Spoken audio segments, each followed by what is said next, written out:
Are you laughing? Alright, what's going on everyone?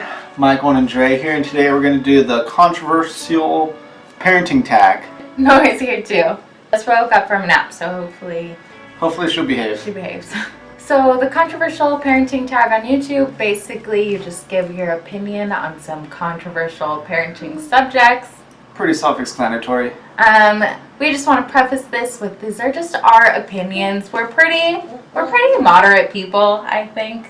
Granted, we don't think the way we think is the only way to think. It's okay if other people think differently. Yeah, the thing with these questions is there's no right or wrong answers. It's just our opinion. So take it away. Question number 1. Okay, so the first question is being pro-life versus pro-choice. And you really picked the hardest question to be first. Okay, so at least for me, and I think Michael will agree with me, I don't necessarily think abortion is the right thing to do, but I definitely think it should... I think Nora disagrees with you. You think you disagree with me? Okay, well, I don't necessarily agree that it's like an okay thing to do, but there are so many variables. I can't imagine being in that position, and I think people should have the right to choose. So I think, that makes me pro-choice. Yeah, the thing about this question, I feel like me personally, I'm pro-life, but I am pro-choice. Just because I wouldn't have an abortion doesn't mean I don't think other people are allowed to. I think that's what it is. It's a choice. I think everybody should make their own. I'm not going to hold anything against anybody. Yeah, so they're the same on that. The second is baby wearing. I don't even know whether that's controversial. I think it's controversial because a lot of people think, especially people who belong to older generations, think that if you're constantly wearing your baby in a sling or something, or holding your baby, that they're going to become too attached. So I think that's why it's controversial. I guess I've heard that, yeah. But me and Andrea are definitely pro baby wearing. She wears Nora all the time. Sometimes I wear her, not that much to be honest though. I've probably done it a few times. It's mostly because Michael's not that good with the sling, whereas I have a lot of practice with it. Yeah, it's just Nora really likes the sling. Yeah. She does. My thing about baby wearing is I'm just not very experienced with it. It takes me so long to put the sling on and get it adjusted and all that sometimes I feel it'll be easier just to carry her. Yeah.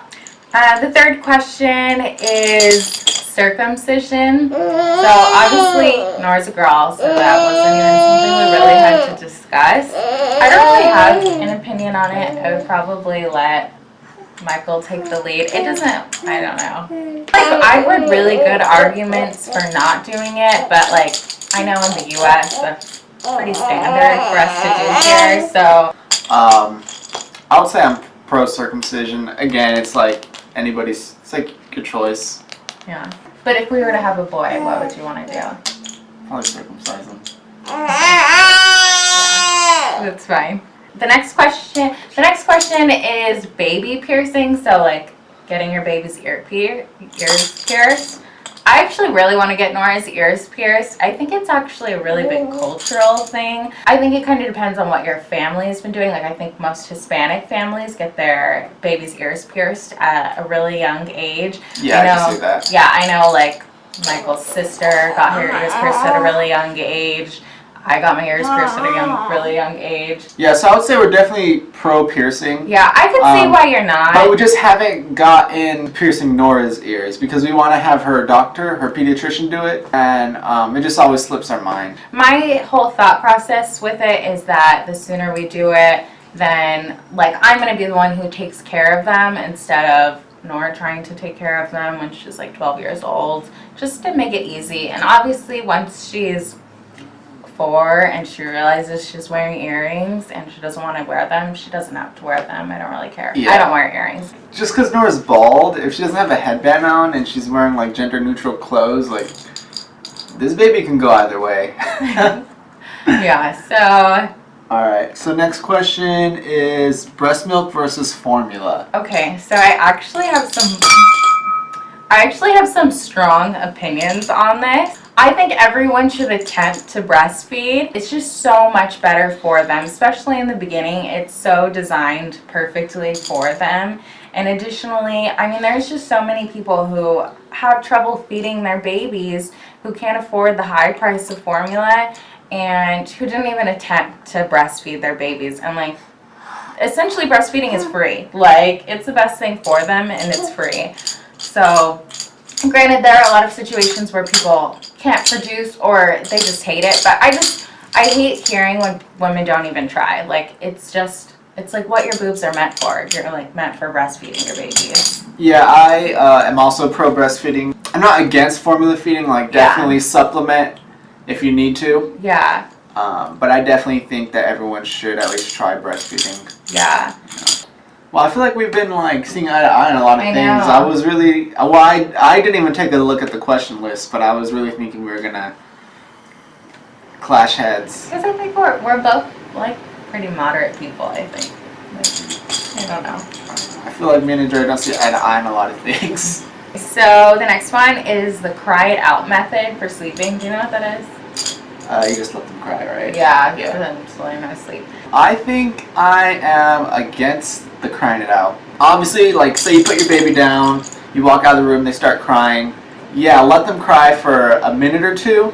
But if it goes past that, I think you should pick up your baby. Maybe they're not ready to go down. Maybe something's wrong. They're not comfortable. I definitely don't agree with letting your baby cry for 10 to 15 minutes. I don't think that's going to work out for them. Yeah. And I think it's going to be rough on you and maybe your neighbors. That's like for those people who live right there. The thing is we were very proactive once we realized we needed help putting Nora to sleep. We took this course online. It's called Will I Ever Sleep Again for Newborn Babies, and it was seriously a game changer, and it wasn't a cry it out method, so we've never needed to let her cry it out. But even if we would, to me, like, if your baby's crying no longer than 3 minutes, then they need something. Spanking. I don't know what Nora will be like as a child, but I think spanking depends on the kid. My mom was a big ear puller, and I didn't want my ear pulled. So I can see myself being like, hey, like a subtle ear puller. But my mom used to always like pinch the inside of my elbows. If she watches this, she's gonna be pissed. I know, my mom's gonna be mad too. But me, I think I'm against spanking mainly because I really don't feel like it helps. Michael was a really bad kid. He was spanked all the time. Yeah. And they said that eventually, like, I didn't even care about getting spanked. I wouldn't cry. I would just keep a straight face to like egg them on. Yeah, sometimes I would like egg them on to try to spank me. Yeah, I was like a little troublemaker as a kid, and as a teenager, and as a grown-up. Next question. Alright, the next one is co-sleeping. So when me and Michael were pregnant, I was never pregnant. Yeah. Andrea was pregnant. When I was pregnant. But we were like, we will never ever co-sleep. Like, she will always sleep in her bassinet. Like, she'll never sleep at night in our bed. Well, about 3 days into having Nora, when she was like waking up every 3 hours and I was breastfeeding her, I was like, all right, this girl's going into bed with us so I can feed her laying down, so I can fall asleep right after, and she can fall asleep right after. And for a while, I think Michael and I both fought it, and then we accepted it. I was willing to let Nora stay in our room forever. I liked it. I think it's really nice. Like, you feel really secure with your baby next to you. Like, and a big argument is that you're gonna roll over your kid, roll over your baby. But I think you kind of just have like it's weird. You have like a spatial awareness of where you are and where your baby is when you sleep. Because typically I am all over the bed, but with Nora, it's weird. Yeah. I think also what affects our opinions on this one is that when we did transfer Nora from bed to the crib, it was a very smooth transition. It wasn't rough at all. So I definitely think that has some impact on why we're so for co-sleeping. She's been sleeping in her crib ever since, every night. Perfect. Yeah. So next question is how to school? So, home, public, private, or charter school? I definitely don't think there's like one wrong way. Did mostly public school, but I was homeschooled for a year, and it was actually something like my teachers recommended because our classes were just getting so overfilled. I only did it a year, but it was cool. I don't think I would homeschool Nora just because I don't feel like I am educated enough to be teaching Nora. I feel like there are people who would be better fit for us. But as far as like private or charter schools, I think if that's something you can afford and you want to do, then it's fine. Yeah, definitely. I agree with that too. So yeah, I went to both public and private, and I felt like there wasn't that much of a difference in my particular school. I think if there is like a really good school around you, and you can definitely afford it, like yeah, send your kid because you can never be too educated. Yeah. Yeah. I do think more money should be put into public schools though. Oh yeah. And teachers should be paid more. Definitely something we have strong opinions about. Yeah. All right, vaccinations. I'm just gonna go ahead and say I'm pro-vaccination. We vaccinate Nora. Yeah, That's all I gotta say on that one. Yeah, anyways, a lot of people like make fun of anti-vaxxers on Facebook and all that stuff, but I think if you're vaccinating your that's kids... rude. Yeah, and That's rude. I honestly, I don't feel affected by the people who choose not to vaccinate their kids. Obviously, if a parent has made that decision, it's for a reason. They've done their research, and that's fine. That's up to them. But we're choosing to vaccinate Nora. Yes, Nora. The next one is medicating children. I am going to say I'm pro-medicating children. The main reason is allergies. You know, Nora has had an allergic reaction to some food before. I will link that video like in the cards. That it would be like somewhere right here. But I think allergy medicine like Benadryl, we have it right here. That's in the bathroom. I think it's crucial because your kid can have an allergic reaction whenever, and I think you should have that on hand. My preference is to do it as little possible, but I mean, if she needs Benadryl for allergies, like I'm not going to deny her of that. I'm not going to try to find something homeopathic. Yeah, we're definitely not. We're not giving her medicine for every little thing. We gave her. We've given her medicine for when she had a tongue tie, so we had to get that cut, and then we gave her a little bit of pain relief then, only for like a day. Yeah, and the Benadryl. I think that's all we've pretty much given her. When necessary, we're not going to deny her, but. It's not. I don't think it'll be our solution for everything. All right, next question. Next question. Oh, cloth versus disposable diaper. I would have loved to cloth diaper Nora. I think it's so cute. I agree with all of the benefits, like it being more cost efficient, it being better for the environment, and then just mostly being better for their babies. I actually feel really bad for Nora that she's always in a diaper. It must be uncomfortable. So I always try to let her air out when I'm changing her, and then she usually pees on the table or poops on the table when she's not wearing a diaper. Yeah, she pees on Michael very often. I don't know what the deal is. So I think cloth diapering is really cool. I just feel like it's too late for her. I think if we hadn't had such a big diaper supply at the beginning, I think we would have considered it a lot more.